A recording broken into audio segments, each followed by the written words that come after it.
नमस्कार, मैं हूं आंचल और इस वक्त आप देख रहे हैं राजस्थान तक। राजनीति में माफी मिल जाती है लेकिन भरोसा वो आसानी से नहीं मिल पाता। पहले सीडी कांड में बदनाम, उसके बाद पार्टी से बाहर और अब उसी कांग्रेस पार्टी में वापसी।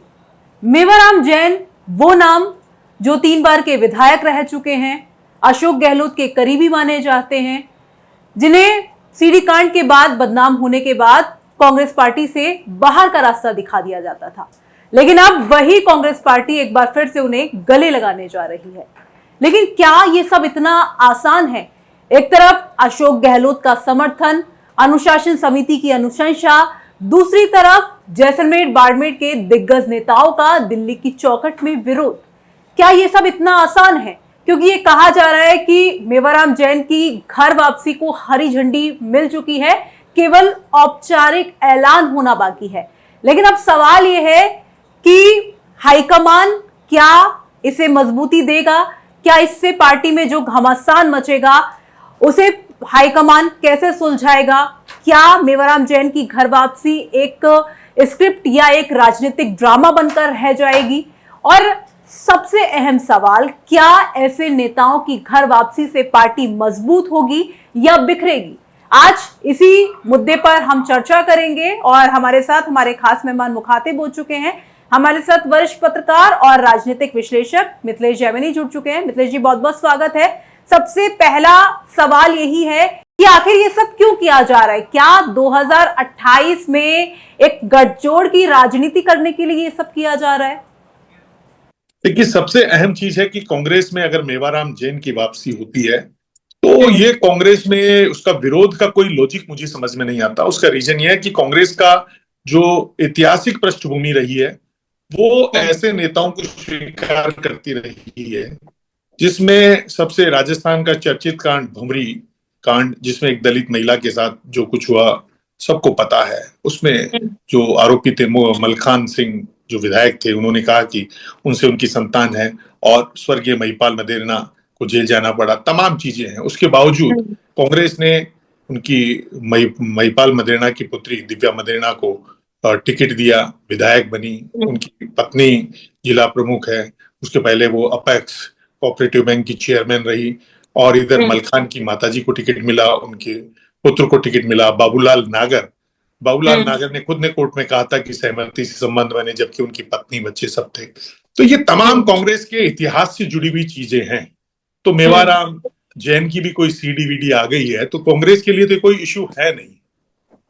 ये कांग्रेस के चाल और चरित्र को सूट करता है। तो इसलिए ये अब इसमें अशोक गहलोत की चल रही है, सचिन पायलट की चल रही है, थार के रेगिस्तान में कोई उबाल आने वाला है, ये समय तय करेगा कि हरीश चौधरी की चल रही है या अमीन खान। उनको भी अशोक गहलोत ने जिस तरीके से अपने घर बुलाया है और कहा है कि वापस आ जाएंगे, तो शिव की जो विधानसभा है उसमें वापस जो रविंद्र सिंह भाटी है उनके लिए क्या चैलेंज क्रिएट होंगे।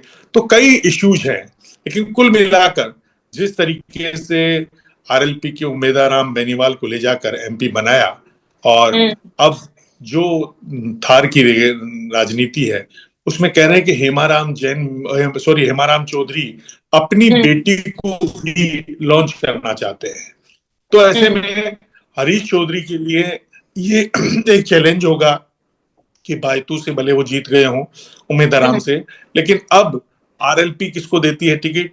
और एक इंपॉर्टेंट चीज है कि क्या मेवाराम जैन के एंट्री के बाद में जो हरीश चौधरी इन दिनों सचिन पायलट के साथ हैं, जिनके लिए कभी हनुमान बेनीवाल ने कहा था कि उनके पॉलिटिकल पापा अशोक गहलोत हैं, लेकिन अब वो उनकी उंगली चुटका चुके हैं और वो प्रभारी हैं और वो कहीं न कहीं सचिन पायलट के बहुत नजदीक हैं और आजकल वो अशोक गहलोत के खिलाफ है।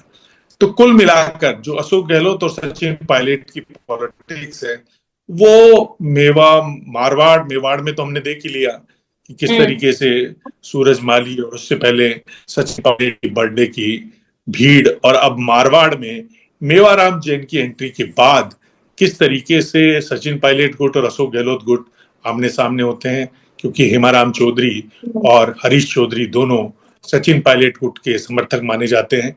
वहां के जो सांसद हैं वो भी कहीं न कहीं सचिन पायलट के हैं। तो क्या अशोक गहलोत जो बाड़मेर में रूपाराम धंधे और वापस मेवाराम जैन अपने पुराने घोड़ों को तैयार कर रहे हैं। तो कुल मिलाकर जो कांग्रेस की राजनीति है वो बड़ी अजीब किस्म की चल रही है। लोग ये भी क्या ये माना जाए कि मेवाराम जैन की घर वापसी का मतलब ये है कि कांग्रेस पार्टी अपना नैतिक आधार छोड़ रही है?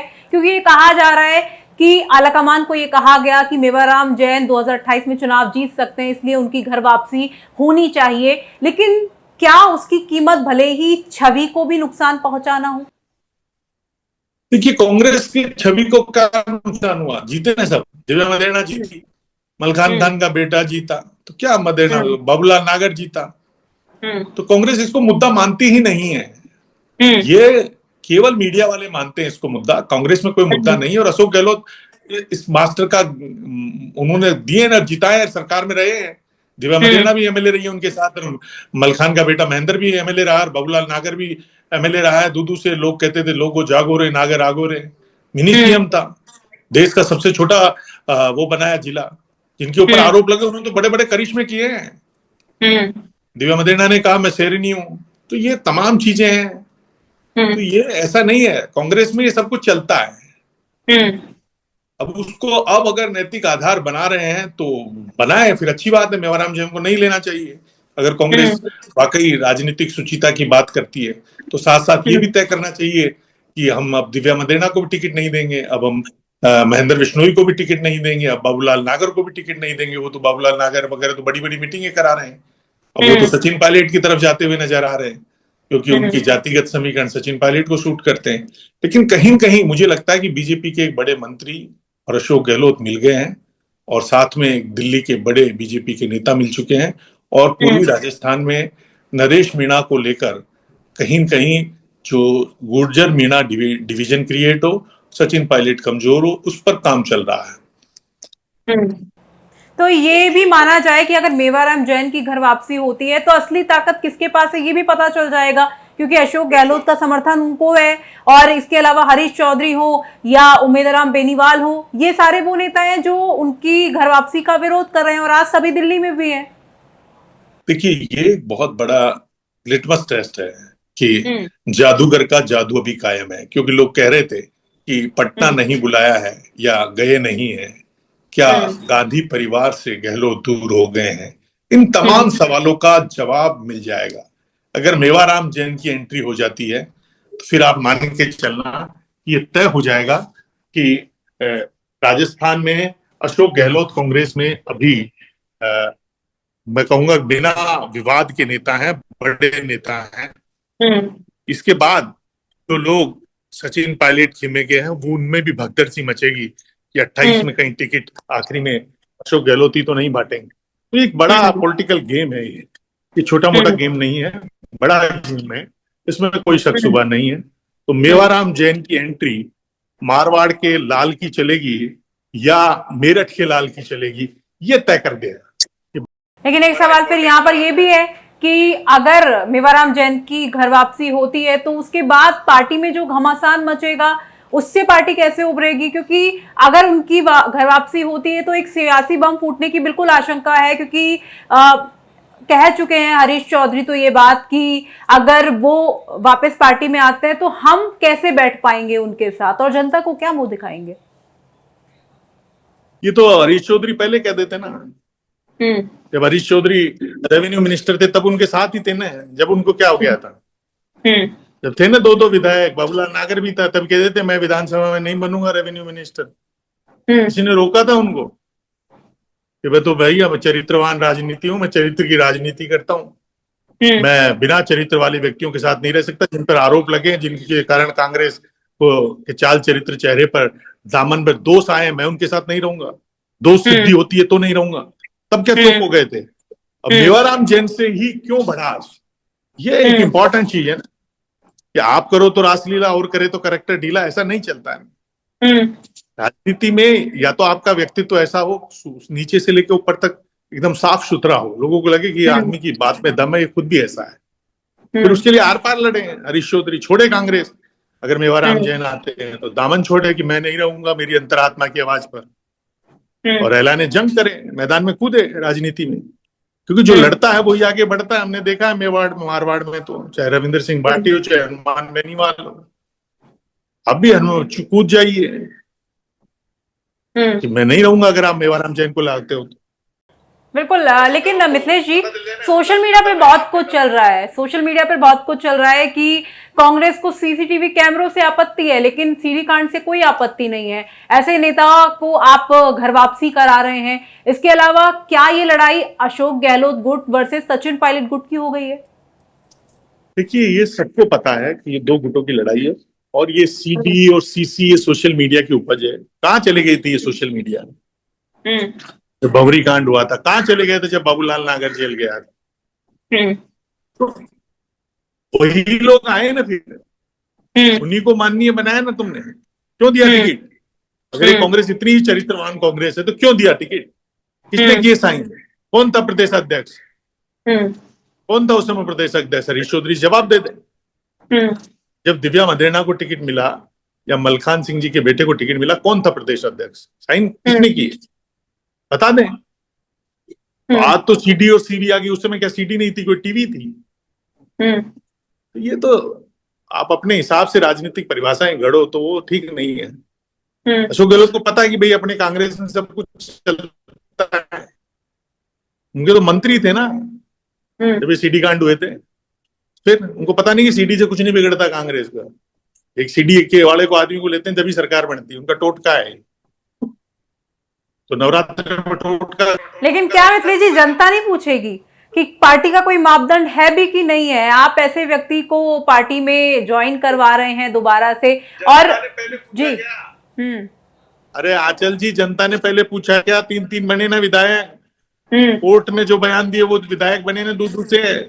फिर जनता क्या है? जनता को अशोक गहलोत जानता क्या है? जनता इतनी हिंदुस्तान की जागरूक हो तो फिर तो क्या है, हिंदुस्तान में अब तक बहुत आगे चल जाता, अमेरिका से आगे चल जाता हिंदुस्तान। सब भूल जाती है जनता। बाजरा खाते हैं, बाजरा गर्म होता है, गर्म खाने वाला आदमी जल्दी भूलता है। रात की बात सुन जाता, सुबह की बात शाम को भूल जाता है। मेवाराम जैन की कहानी इतनी पुरानी हो गई कि वो काम नहीं करने जा रहे हैं। इसलिए मुझे नहीं लगता कि इससे कोई बहुत बड़ा नुकसान होगा, कोई बहुत बड़ा मुद्दा बनेगा। ठीक है मिथिलेश जी, अगर आज चुनाव हो जाए जी, लेकिन आज अगर चुनाव हो जाए तो आपको क्या लगता है कि मेवाराम जैन जीत हासिल कर सकते हैं? देखिए, राजनीति में क्या नहीं हो सकता। जब इस देश में पप्पू यादव जीत जाते हैं, जब इस देश में आजम खान जीत जाता है, तो मेवाराम जैन तो इतना बड़ा क्रिमिनल तो नहीं है। जब यहाँ जेल से लोग जीतते हैं, तो भारत में आजादी को हुए 70 साल हो गए हों, लेकिन राजनीतिक जो अवेयरनेस है उसका ग्राफ इतना बड़ा नहीं है कि आज चुनाव हो तो क्या होगा। वो तो इलेक्शन मैनेजमेंट और गोटीबाजी होती है। वो 3 बार एमएलए रहे ना। 3 बार एमएलए कैसे बने बताइए? तो ये एक इम्पोर्टेंट चीज है कि 3 बार एमएलए बने हैं। जो आदमी 3 बार एमएलए बना है वो ऐसे तो नहीं बन सकता, कुछ तो है ही उसमें सामान। बिल्कुल बिल्कुल। अब मेवाराम जैन की घर वापसी होती है या नहीं होती है, ये तो अब पता चलेगा कि हाईकमान किसकी सुनता है और जनता इसे क्या मानती है। क्या इसे राजनीतिक मजबूरी मानती है, सिद्धांतहीनता मानती है, और विपक्ष के पास क्या ये मौका है कांग्रेस को घेरने का, उसे मुद्दा बनाने का? आपकी क्या राय है? कमेंट बॉक्स में हमें लिखकर बता सकते हैं। फिलहाल मिथिलेश जी, आप इस वीडियो में हमारे साथ जुड़े, आपका बहुत बहुत शुक्रिया। और जो दर्शक हमें देख रहे थे, उनका मेवाराम जैन की घर वापसी पर क्या कुछ कहना है, कमेंट बॉक्स में हमें अपनी राय लिखकर बता सकते हैं। फिलहाल इस वीडियो में इतना ही। राजस्थान की तमाम खबरों के लिए देखते रहे राजस्थान तक। शुक्रिया।